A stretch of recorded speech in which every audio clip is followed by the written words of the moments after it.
തയ്യാറായില്ലെങ്കിൽ, ഈ പ്രശ്നം പരിഹരിക്കുന്നതിന് തയ്യാറായില്ലെങ്കിൽ ഈ ടെസ്റ്റുകളാകെ നിർത്തിവെച്ച് ഈ മേഖലയാകെ സ്തംഭിക്കുന്ന ഒരവസ്ഥയിലേക്ക് പോയി, ആകെ പ്രക്ഷുബ്ധമായ അവസ്ഥയിലേക്ക് പോയാൽ അതിന് ഞങ്ങള് യൂണിയൻ CITO ഉത്തരവാദി. ഇത് ഭരണത്തിന് നേതൃത്വം കൊടുക്കുന്ന, ഈ ട്രാൻസ്പോർട്ട് വകുപ്പിന് നേതൃത്വം കൊടുക്കുന്ന മന്ത്രിയും ഉത്തരവാദിത്തപ്പെട്ട ഉദ്യോഗസ്ഥന്മാരും മാത്രമായിരിക്കും. ഒരു സമര സംഘടന എന്ന നിലയിൽ ഇന്ന് തിരുവനന്തപുരം ജില്ലാ കമ്മിറ്റി നടന്ന ഈ സമരമാക്കുന്നതിനാണ്, കുറെ കൂടി മികച്ച രൂപത്തിലാക്കുന്നതിനാണ്. ഈ സ്ലോട്ടിന് എണ്ണം കുറച്ചാൽ ഇത് കുറ്റമറ്റതാകുമോ? പിന്നെ ഒരു ധാരണയുണ്ട്, ഈ ഡ്രൈവിംഗ് സ്കൂളുകളിൽ ഈ ടെസ്റ്റ് നടത്തുന്നത് ഇതെല്ലാം അഴിമതിയാണ് എന്ന് സ്ഥാപിക്കാനാണ് അദ്ദേഹം ശ്രമിച്ചുകൊണ്ടിരിക്കുന്നത്. അങ്ങനെയാണോ? അഴിമതി നിർത്തലാക്കണമെങ്കിൽ മോട്ടോർ വാഹന വകുപ്പിലെ ഉദ്യോഗസ്ഥന്മാര് പണം വാങ്ങുന്നത് നിർത്തിയാൽ മതി. അത് നടപ്പാക്കാൻ കഴിയുമോ മന്ത്രിക്ക്?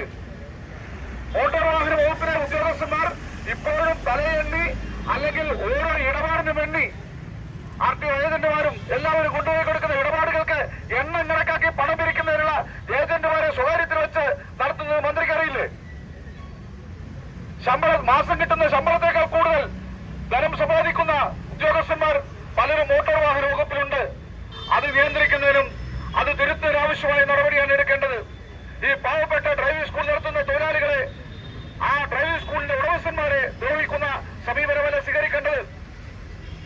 ഡ്രൈവിംഗ് പരിശീലനം കുറ്റമറ്റതാക്കാൻ, കുറെ കൂടി നന്നാക്കാൻ എന്ത് ചെയ്യണമെന്ന് ചർച്ച നടത്തുന്നതിന് ഞങ്ങൾ എല്ലാവരും തയ്യാറാണ്. അത് സ്ലോട്ട് കുറച്ചുകൊണ്ട് എന്താ പ്രയോജനം? 2.5 ലക്ഷത്തിലധികം ആളുകൾ കാത്തു നിൽക്കുന്നു. അപ്പൊ അതിനുള്ള പരിഹാരം, അതിനുള്ള മാർഗം എന്താണ്? ആരോഗ്യകരമായ ചർച്ചയാകാം. IDTRലെ പരിശീലനം, ആ പരിശീലനം പുനഃസ്ഥാപിച്ച് അവിടെ നിശ്ചയിച്ച മുമ്പ് ഉണ്ടായിരുന്ന ഫീസും സമയവും എല്ലാം ക്രമപ്പെടുത്തി കൂടുതൽ ഇൻസ്ട്രക്ടർമാർക്ക് പരിശീലനം കൊടുക്കുന്നതിന് ആവശ്യമായ ആ ഒരു രീതി പുനഃസ്ഥാപിച്ച് ഈ മേഖല സംരക്ഷിക്കുന്നതിന് ആവശ്യമായ സമീപനം സ്വീകരിക്കണം.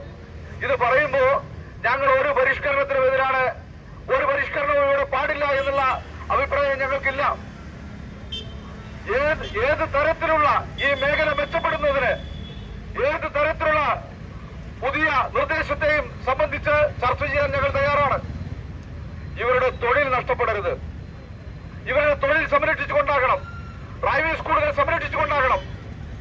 അത് സംരക്ഷിക്കുന്നതിന് ആ തൊഴിൽ സംരക്ഷണം ഉറപ്പുവരുത്തിക്കൊണ്ട് ഏത് തരത്തിലുള്ള ശാസ്ത്രീയമായ പരിഷ്കരണത്തിന്റെ ഏത് പ്രപ്പോസൽ വന്നാലും ആ പ്രപ്പോസലിനെ സംബന്ധിച്ച് ഒരു മുൻ വിധിയുമില്ലാതെ തുറന്ന മനസ്സോടുകൂടി CITO യൂണിയൻ ചർച്ച ചെയ്യുന്നതിന് തയ്യാറാണ്.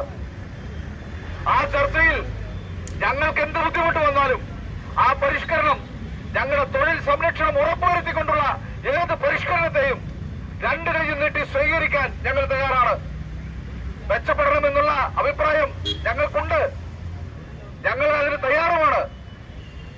ഏത് രീതിയിൽ വേണമെങ്കിലും നമുക്ക് ചർച്ച ചെയ്യാം, പരിശോധിക്കാം, പരിഗണിക്കാം. ഇപ്പോ ഞങ്ങള് ഒരു നീണ്ട സമരത്തിന് ശേഷമാണ് ഈ മേഖല വീണ്ടും സമരത്തിലേക്ക് പോകുന്നത്. കുറെ ദിവസം ഡ്രൈവിംഗ് ടെസ്റ്റുകൾ ആകെ നിർത്തിവെച്ചുകൊണ്ടുള്ള സമരം നടന്നു. ഇപ്പൊ വീണ്ടും ഈ മേഖല പ്രക്ഷുബ്ധമായി ഒരു സമരം ഇന്ന് ആരംഭിക്കുകയാണ്. ഇപ്പൊ ഞങ്ങള് ഡ്രൈവിംഗ് ടെസ്റ്റുകൾ തടസ്സപ്പെടുത്തിയിട്ടില്ല.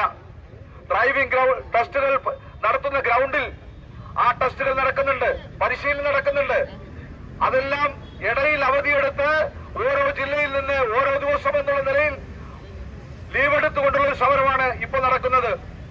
ഈ സമരം തീർച്ചയായും ഞങ്ങൾ പ്രതീക്ഷിക്കുന്നത് ഇടതുപക്ഷ ജനാധിപത്യ മുന്നണിയുടെ ഗവൺമെന്റ് ഇക്കാര്യത്തിൽ ഇടപെടും. ഈ സമരത്തിൽ ഉന്നയിക്കുന്ന ന്യായമായ ഡിമാൻഡുകൾ ചർച്ച ചെയ്ത് പരിഹരിക്കാൻ തയ്യാറാകുമെന്നാണ്.